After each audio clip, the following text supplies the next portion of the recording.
the Yankees have just got to make contact, and it just seems they don't care. Like they don't.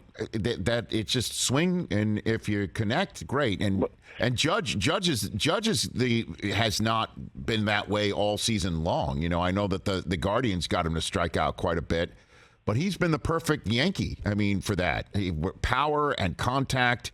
Sure, he strikes out a lot, but it just seems nobody else just can make consistent enough contact, and you're just not going to win. You're not going to win baseball games. It's just that simple. If you can't hit, I mean, it becomes streaky. Like that. So what you're describing is really, really excellent with where the game has gone. Mm-hmm. And let's see what happens with the shift and the clock and all this other stuff. Right. Maybe we get guys that'll actually think more about putting the ball in play. When there's a runner at third base and less than 2 outs, I don't care if you dribble a little nubber to first base. That's your intention, not to give an A swing to get velo off the bat and a certain launch angle to hit it really far. I think we've lost that with the 3-run homer.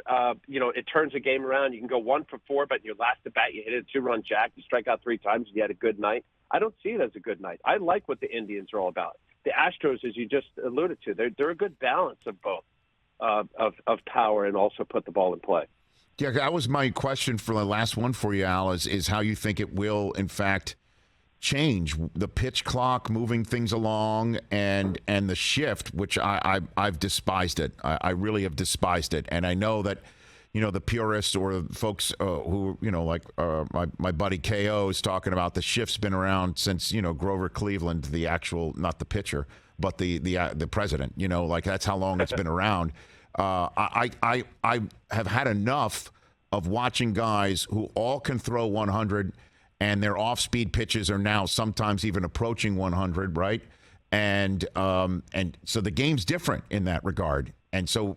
You need in the same way that the NFL looked and saw that they needed more offense and backed the defense off of the line of scrimmage 5 yards, can't hit them within 5 yards, change the rules, open the game up. I hope that's what happens with baseball.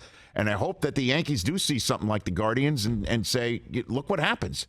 You could find the Bermuda Triangle right behind the third baseman, if you make contact as opposed to just going back to the dugout with a 17th strikeout, Rich, I hope you're right, but I'm going to tap the brakes on this. For the longest time, I used to argue with guys when I was doing games on the Yes Network. Mm-hmm. Hey, look, there's a big hole in the left side. Why don't you just bunt 57 times in a row? I mean, Good Morning America and the Today Show and everybody would be talking about you, about this shift of a right side, and you bunted past the great Joe DiMaggio 57 times. Like, I don't get it. I mean, you have this opportunity. But the reason why is that it's sold at the minor leagues. In order to get to the big leagues, you have to show your A swing, and you have to have high percentage of barrels. They do percentage of barrel balls, and then velo off the bat. So if you have velocity off the bat, a high average number, you hit it at a certain angle, you're going to hit it a certain distance. And that's where – I'll talk to minor leaguers. They're like, no, I had a pretty good game. I'm like, yeah, but you're 0 for 4. You struck out twice. Yeah, but two of my outs were 108 miles an hour, 106 miles an hour. Like, yeah, but you were 0 for 4, and there was an incident in the 4th inning. It was 2nd and 3rd, and nobody out. And yeah, you hit a hard line drive to the shortstop, but why didn't you hit a little grounder to the right side?